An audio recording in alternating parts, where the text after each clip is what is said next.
एवढ्या शून्यामधून त्यानं विश्व निर्माण केलं, त्याच्याबद्दल त्याचे आम्ही खूप आभारी आहोत. आणि तो माझा पुतण्या आहे. त्याचं जन्मगाव पिंपरी, हे गाव संतूक पिंपरी आहे. आणि पहिला टर्न त्याचा शिक्षणाचा औरंगाबाद, दुसरा टर्न पुणे आणि तिसरा टर्न अमेरिका. हे गावाकडे राहतो. आणि आमचा एक लहान म्हणजे मधवा बंधू तो नांदेडला असतो. एवढा आनंद आहे की जेवढं म्हणजे पोटामध्ये एवढा आनंद आहे की जसं जेवढं सांगेल तेवढं कमी आहे. एवढं त्यांना चांगलं काम केलेलं आहे आणि असंच करत राहावं. म्हणजे त्यांनी पहिले जे आम आदमी पार्टीमध्ये त्यांनी 3-4 वर्ष काम केलेलं आहे, त्याला थोडा अनुभव आलेला आहे. आणि त्याच्यामध्ये सरन्यायाधीश यांनी थोडं उल्लंघन म्हणजे अलग शब्दामध्ये केलं, थोडी हेळणासारखं झाल्यासारखं वाटतं दलित समाजाला.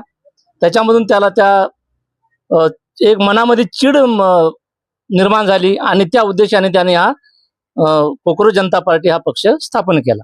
पण तो माझ्या गावातलेच नाही किंवा अनेक इतर महाराष्ट्रामधले जेवढी बी तरुण पिढी आहे, आज 40 लाख फॉलोअर्स म्हणजे काय कमी नाहीत.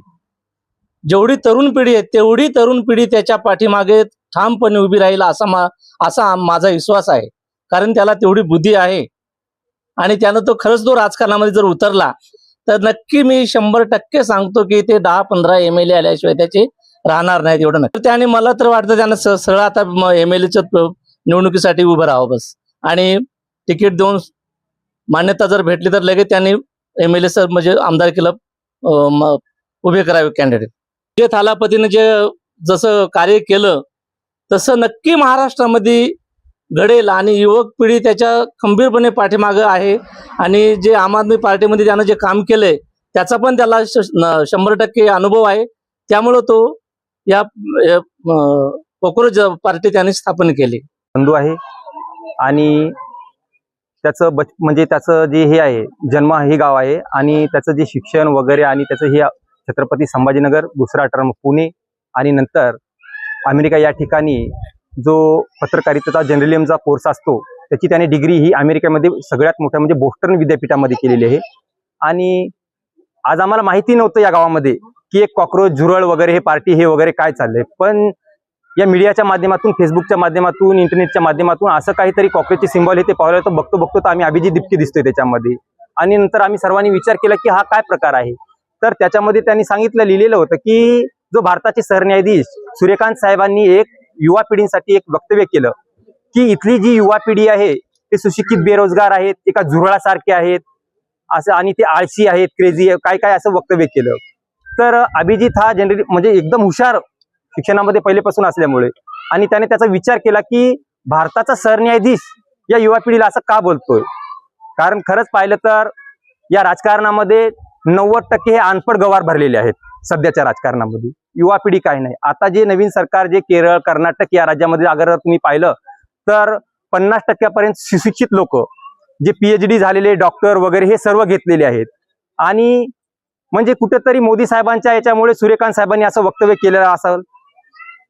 आताच काल गेले मेलडी चॉकलेट वगैरे वाटतायत, काय करतायत.